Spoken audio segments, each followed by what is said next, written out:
Let's take you to Abuja, where the INEC chairman, Professor Mahmoud Yakubu, is addressing the press on the state of the process. Part of the Commission's determination to ensure that we continue to do what is right. So we consider it auspicious to address the nation at this point, and we are going to continue to do so throughout the day intermittently until we formally open the Collation Center tomorrow. So far, so good, generally speaking. Voting is going on nationwide.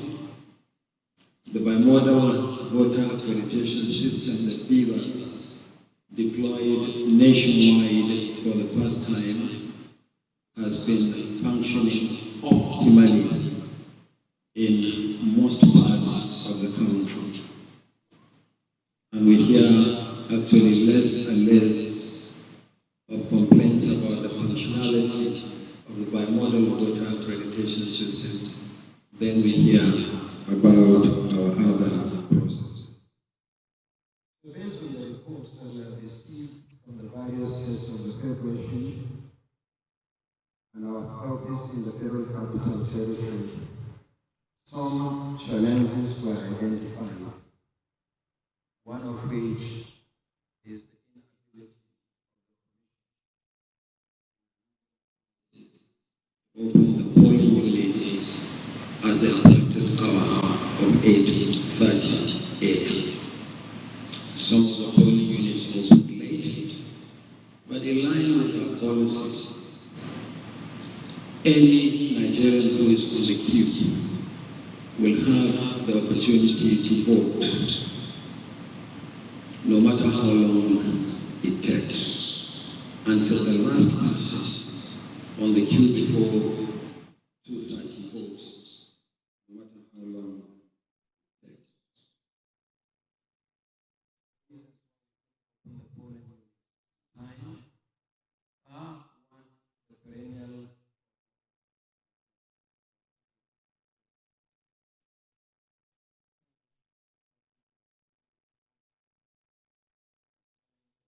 election materials to various locations. Yes, there may be complaints here and there, but generally speaking, we have delivered the hundreds of millions of ballot papers and result sheets that we are supposed to deliver for the election.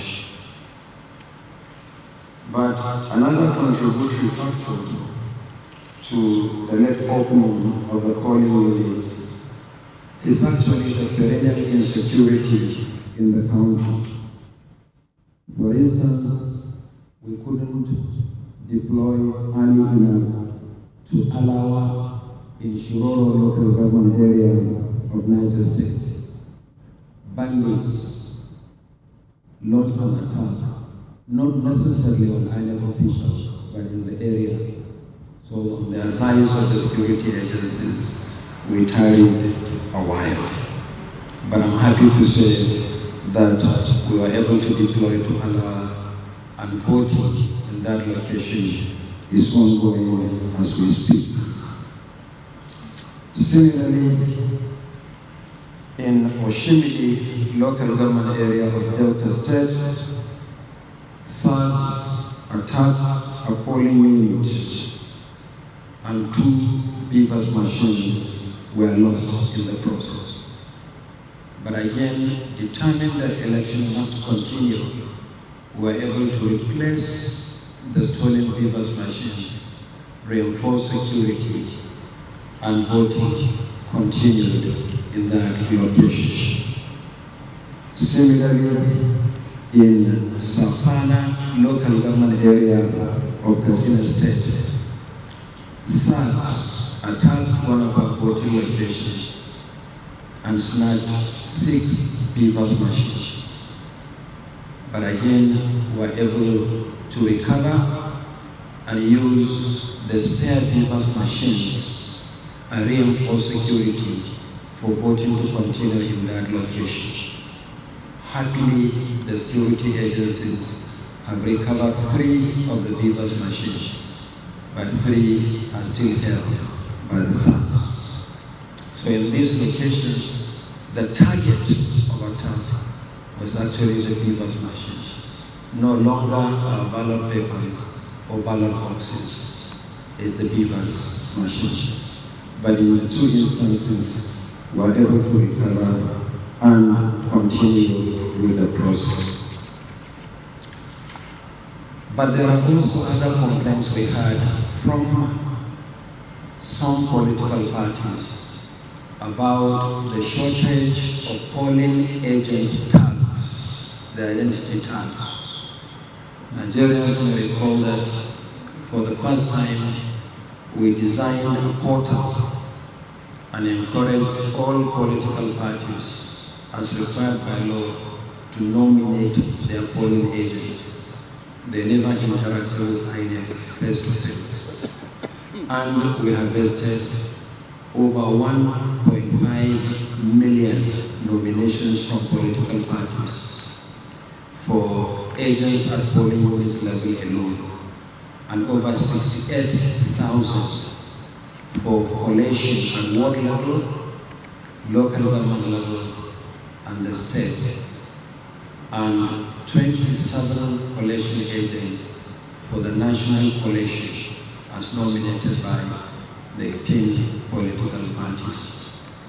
And we printed those cards and delivered them in the main to the states, where they were collected by the state chairmen of political parties. But not all the parties nominated agents for all the polling units. So we did what we were supposed to do. And if there are issues, then definitely these issues will not be from the Commission. But we also realized, and that is why we created the portal, that parties would like to issue agents their own tags bearing only the logos of the party and the word agent written across. In this case, anybody can claim to be the agent of any political party at any level, resulting in some instances commotion during collation, where 2 or more agents will claim to represent a political party. And that's why we created the portal, where they uploaded the names of the agents and the description of what they are going to serve as agents, as well as their photographs. And these cards were laminated and delivered to the states. One of the parties drew my attention to a letter. They said in one of the states, they were given a letter by INEC in the absence of the accreditation card. But our officials at the polling unit level did not recognize those agents because they were not bearing the INEC accredited cards. I requested that gentleman to share a copy of that letter with me. He shared a copy of that letter, and it was clearly issued by his party, not by INEC. And when I drew his attention to it, he immediately deleted the message. So this is a clarification on the issue of agents. And I would still like to advise political parties that as we go into the concluding phase of this election, particularly when we go into collation of results, the Commission will insist that only INEC accredited collation agents will be admitted into the collation centers. Finally, there was an issue raised by some of the political parties, particularly at the polling unit level this morning. They said that in some instances, the logos of the political parties were on the ballot papers, but the acronyms of the political parties were not on the result sheets. I need to provide this important clarification. The process of producing the result sheet is more complicated than the production of the ballot paper. For result sheets at polling unit level, they are polling unit specific, and there are several carbonized copies that the Commission will return the top copies, the first two top copies, and then give each polling agent at polling unit level a copy, and one copy goes to the police. The process of producing the result sheet is a lot more complicated than the production of the ballot papers. So what we did on the result sheet was to provide 2 additional blank rows. And the purpose of these 2 additional blank rows is to accommodate any political party that we may be compelled to accommodate on the ballot paper by 11th hour judicial pronouncement. So those 2 additional rows are supposed to take care of that eventuality. So where you have a party on the ballot, but the logo is not on any of the result sheets, this can actually be added to the result sheet, which rows have been provided accordingly. And the polling agents, the presiding officers and the collation agents are authorized to accept and certify and stamp the insertion of political parties where this situation arises. There are also unfolding situations in Abia and Imo states.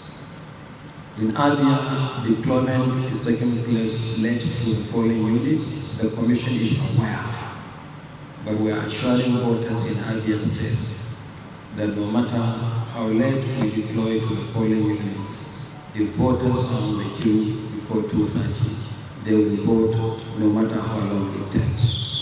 So we are aware of the situation in Abia state. We are also aware of the situation in Imo state. Generally speaking, but specifically in respect of 4 local government areas: Okigwe, Uguta, Osu, and Olu local government areas. In the whole of Osu, we had issues in all the 11 wards. In the case of Olu, it's 6 wards out of 11. In the case of Okigwe, it's 5 wards out of 11. And in the case of Oguta, it's more widespread. I had a discussion with the Inspector General of Police this morning, as well as the military, and our officials have been escorted to all the 4 locations. I take it that voting would have commenced in some of these difficult places, but if it doesn't, then I want to assure voters in those locations that election will hold and they will not be disenfranchised. We are going to be making this briefing to Nigerians intermittent throughout the day. So we'll go and review the situation further. I hope in the next, what's the time now? Almost 1:30. Should we say 4:30? 4:30 will be here to provide Nigerians further updates. But this briefing is also supposed to be interactive. Yes, we may be journalists, but we are above all Nigerians. There are things you might have heard, things that we might have seen, reports that we might have read, that we wish to draw our attention to. In our situation, we have several platforms. That is what is called the INEC Citizens Contact Center, IPOC, where Nigerians using different platforms also relate to the Commission, report situations, and will be responding. But you'll understand that we are in the middle of an election. So if there are 1 or 2 questions or observations or suggestions, I would like to listen to them I respond to the questions before we go back to the situation room. Thank you very much. If you have any questions,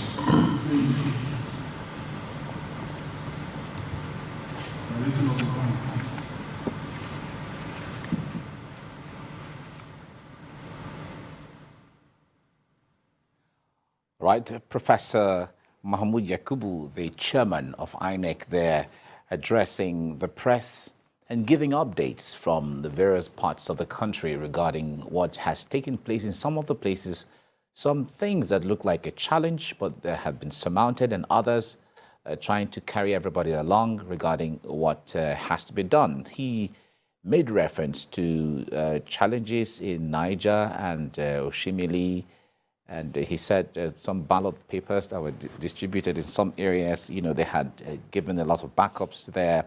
He also mentioned the snatching of about 6 BVAS machines in Katsina State, and about 2 BVAS machines were also lost in Delta State. But he said all of those, they are looking forward to see how they can replace them. He also talked about something very germane, talking about fake party agents in some of the places who got fake accreditation. But he said that has been addressed, but he said only those who are accredited by INEC are recognized and will be recognized by INEC as party agents. Then he talked about the late deployment of election materials to some polling units in Abia and Imo State due to some peculiarities there, and that he assured that will be taken care of and will be handled, even though it comes late, but the election will hold as planned in those areas. And we look forward to another interaction, all things being equal, by 4:30 p.m. Later on, where he'll be meeting with the media as well. So the question and answer is going on for people to get to ask some few questions regarding how things are going, just to get more clarification. Okay, I crave your indulgence to respond to these issues quickly so that we go back to our situation room. The next briefing will be at 4:30. So let me start with the RISE TV, the difficulty locating polling units. That is why before the election, we embarked on a campaign encouraging citizens to identify their polling units.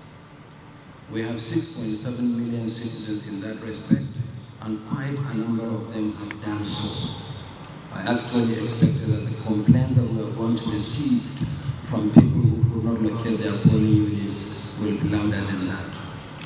We tried to solve a 25-year-old problem in the history of Nigeria by expanding voter access to polling units, which we successfully did in 2021. Before then, the delimitation of polling units was the one done by the old NECON, not INEC, in 1996. Doing so means redistributing some voters to polling units. The law empowers the Commission to create polling units and to allot voters to them. There is population increase, movement of people up and down the country, and so we did so. But what we did in the main was to redistribute voters from congested polling units in proximate or same location. In other words, voters who are not in the main taken out of the locations where they have voted consistently since 1999. So what did we do? We published the entire list of the redistributed voters and shared with our state offices. We worked with the mobile telecom network operators in Nigeria and sent bulk text messages to the affected Nigerians. We encouraged our state offices to engage in publicity in the local languages. And then we came up with 2 simple ways by which citizens could locate their polling units ahead of election day. One of which was our website.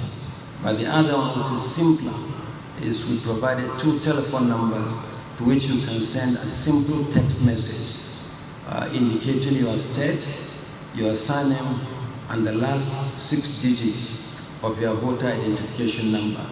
And you will receive a message telling you that this is your polling unit. We appreciate that not all Nigerians have smartphones or access to the internet. And that's why when we send the list to the states, we ask them to engage with those voters that we may have redistributed to some of the polling units, and also engage in publicity in the local language. So these are some of the steps that we took. In fact, very interestingly, a friend of mine was very angry. We moved the person from one polling unit in Abuja to another polling unit. And he sent me a message to say that the commission has no powers under the law to do so. After all, how can you move me to a polling unit without my consent? Well, I quoted the section of the law. And I called him. I said, why are you so angry? He said, no, I'm not angry. I said, please read the message carefully. We said you have been moved from a congested to a more convenient polling unit in the same premises. So in other words, you don't have to walk long distance. Then he looked at the message and said, sorry, actually I didn't read the message. I thought you moved me to another town. So, but we have been to school, we should be able to read, and understand messages. So if there are Nigerians who are unfortunately still unable to locate their polling units, I apologize on behalf of the Commission, but voting has not ended. You can still send text message to the numbers that we have provided there on our social media platforms. They are also on the hard copies of the information we shared here early this week on the number of PVCs collected. And you in the media can help us before voting ends for people to know how they can locate their polling units and to vote on election day. Our intention was never to disenfranchise Nigerians, but to make it more convenient for Nigerians to vote easily. Unfortunately, some of the polling units are still congested, because when we contacted some Nigerians, they prefer to be left in the congested polling units, some for security considerations, that we feel more secure while we have been voting, even if the units are congested, than taking us to a less populated polling unit, which may be some distance away from our comfort zones. So these are the steps that we have taken, and this is the rationale for voter redistribution. Mia Ogidi, I have answered your question partially in my opening statement. I said that no Nigerian will be disenfranchised. Yes, we opened the polling units late, and we admitted that in some cases the polling units were opened late. But the system has an automatic mechanism for recovering lost time. We don't start 8:30 and close 2:30 on the dot. If we start later than 8:30, whoever is on the queue before 2:30 will vote, no matter how long it takes. So no Nigerian will be disenfranchised on that score, provided that person is at the polling unit before 2:30. You talked about one of the vice presidential candidates unable to vote in Maiduguri Metropolitan Council. We are following and tracking the challenges we have in 2 locations in Borno State, the Maiduguri Metropolitan Council and Jiri. So we are tracking that. Voting hasn't ended. We are sure we'll overcome whatever challenges, and every Nigerian will have the opportunity to vote. Then finally, we'll talk about the attack on some of our officials in Goza. We're tracking that one as well. There are some, should I say, bandits or some insurgents that were firing from the mountain top in Goza, just firing at random. That was what we were tracking before we had to come to briefly. So we'll continue to track. At 4:30, we should be in a position to give further update on that. I thank you very much. The work continues. see you at 4:30. Thank you, Honorable Chairman. Please, we'll all gather again here at 4:30 for the next round of updates from the Commission. Thank you.